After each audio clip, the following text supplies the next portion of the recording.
Hello friends, welcome to my YouTube channel online learning website. दोस्तों, strength of material या mechanics of solid के important objective questions के बारे में बात करेंगे। क्वेश्चन तो पढ़ते हैं। कह रहा है कि according to Unwin formula relation between the diameter of rivet hole D और थिकनेस ऑफ प्लेट टी के बीच में बताना है। तो इसका सही आंसर हो जाएगा डी, यानी D equal to 6√T। Next question, जो रिविट्स हैं उनका यूज़ करते हैं for dash fastening. The rivets are use for dash fastening. The right answer is A, permanent. The rivets are used for permanent fastening. Next question is, when one plate overlap the other and the two plates are riveted together with the two rows for the rivets, joint is known as, वो कौन सा joint कहलाएगा? is known as B, that is your double riveted lap joint कहलाएगा, double riveted lap joint. Next question is, when two main plates are kept in alignment butting each other and riveted with cover plate या both side of the main plates with the two rows of rivets in each main plate, तो joint वो क्या कहलाएगा? The right answer is B, यानी double riveted कहलाएगा. Next question is, अगर riveted joint है और when the rivets in the various rows are opposite to each other, तो देन ज्वाइंट शुड बी क्या कहलाएगा? तो वो ज्वाइंट कहलाएगा आपका ए, यानी चैन रिवेटेड. वो क्या कहलाएगा? This joint is chain riveted is the right answer. Next question, अगर हम बात करते हैं, अगर रिवेटेड ज्वाइंट है और उसमें व्हेन रिवेटेड जो होगा in adjacent row are staggered in such a way that every rivet in the middle of the two rivets of the opposite row, तो then joint is said to be diamond riveted. तो क्या होगा इसका right answer? इसका right answer हो जाएगा B, यानी no. Next question कह रहा है कि अगर रिवेटेड ज्वाइंट है लेकिन नंबर ऑफ रिवेट्स जो है वो डिक्रीज़ हो रहे हैं from the innermost row to the outermost row से, तो ये ज्वाइंट क्या कहलाएगा? तो ये ज्वाइंट कहलाएगा सी, यानी डायमंड रिवेटेड. नेक्स्ट क्वेश्चन, अगर सेंटर टू सेंटर डिस्टेंस में बिटवीन कंसेक्यूटिव रिवेट्स लग रहे हैं तो वो क्या कहलाएंगे? वो कहलाएंगे आपके बी, यानी पिच कहलाएंगे. नेक्स्ट क्वेश्चन ये कह रहा है कि जो distance between the centre of the rivet hole और nearest edge of the plate वो क्या कहलाती है? आपको बताना है कि distance between the centre of the rivet hole to the nearest edge of the plate. The right answer is A, that is margin. क्या कहलाएगी? Margin. Next question, distance between the centre of the rivets in adjacent row of zigzag riveted joint वो क्या कहलाता है? The right answer is B, false. The perpendicular distance between the centre lies of the successive row is called pitch. ये statement true है या false है बताना है आपको, तो this statement is false. Next question, rivets are generally specified by. Rivets are generally specified by. क्या होगा right answer is C, that is shank diameter. Next question is 343 का डी, दैट इज यहाँ पर the object of caulking in a riveted joint is to make the joint, वो क्या कहलाता है? Right answer है लीक प्रूफ. क्या कहलाएगा? अगर बात करेंगे यहाँ पर CAULKING, क्लॉकिंग की, तो वो कहलाता है लीक प्रूफ. यानी ये जो object of caulking in a riveted joint is to make the joint is leak proof. The next question कह रहा है कि रिवेटेड ज्वाइंट में fail by. The right answer D, any of these. यानी tearing of the plate at the edge से भी फेल हो सकता है, tearing of the plate across the row of rivet उससे भी फेल हो सकता है, और शेयरिंग ऑफ रिवेट इससे थ्रू भी ये फेल हो सकता है. नेक्स्ट क्वेश्चन तब आगे बढ़ते हैं. क्वेश्चन ये कह रहा है कि in order to avoid tearing of the plate of an edge the distance from the centre of the rivet hole to the nearest edge of the hole वो क्या कहलाता है? तो राइट आंसर हो जाएगा उसका बी, यानी 1.5 डी. यहाँ पर डी हमारा डायमीटर ऑफ रिवेट होल है. नेक्स्ट क्वेश्चन कह रहा है कि अ lap joint is always dash in share.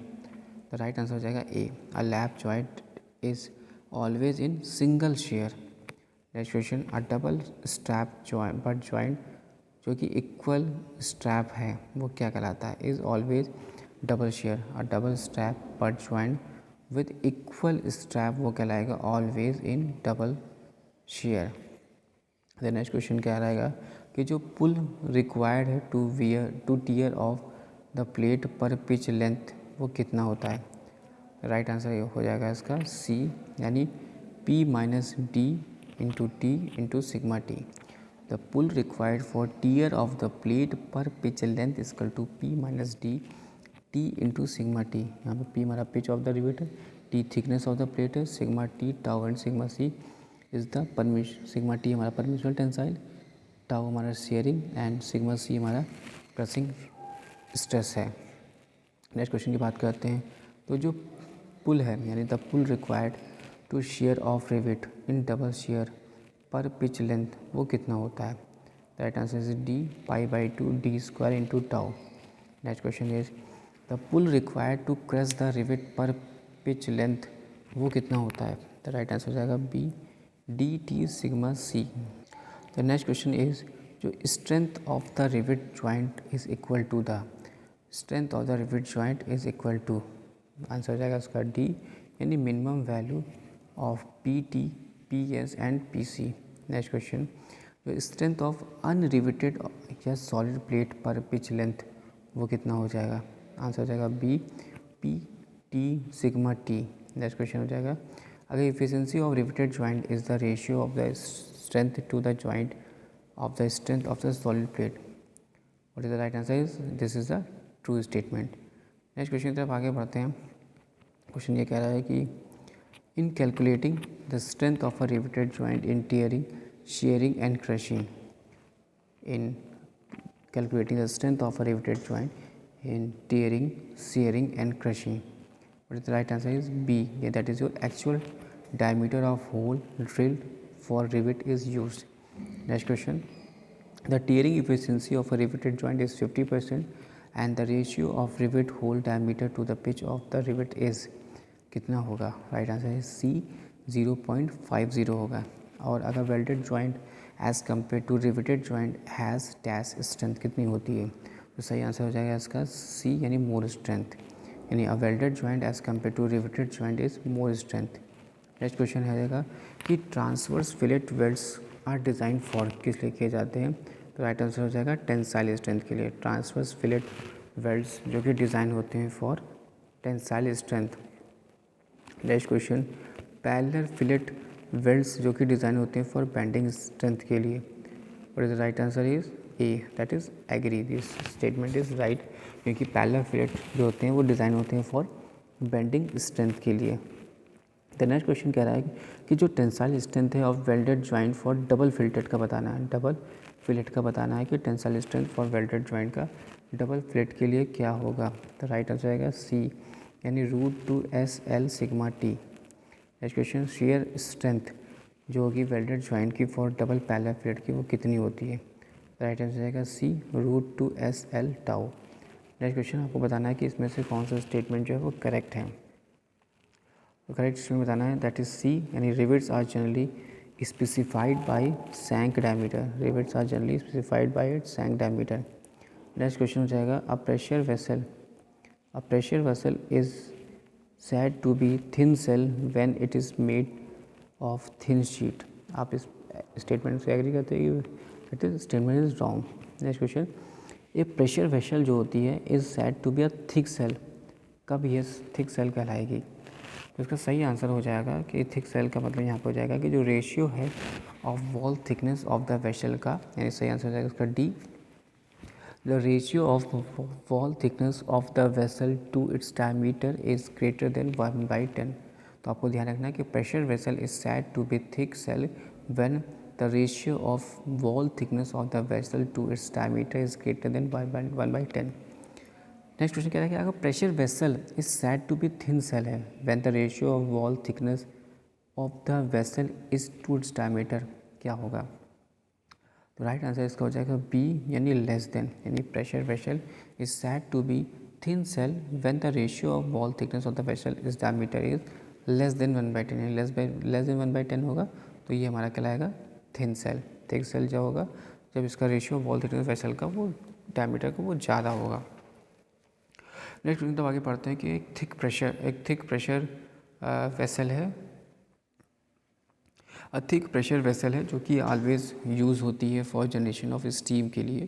तो बताना है कि as it can withstand high pressure, इस स्टेटमेंट इज ट्रू या फॉल्स आपको बताना है, तो ये स्टेटमेंट जो हो जाएगा वो फॉल्स है। नेक्स्ट क्वेश्चन, अगर डायमीटर और प्रेशर वेसल का वो 15 टाइम्स है वॉल थिकनेस के, तो जो वेसल होगा वो क्या कहलाएगा, थिक सेल। आपको बताना है कि स्टेटमेंट इज़ ट्रू या फॉल्स, तो दिस स्टेटमेंट इज़ ट्रू।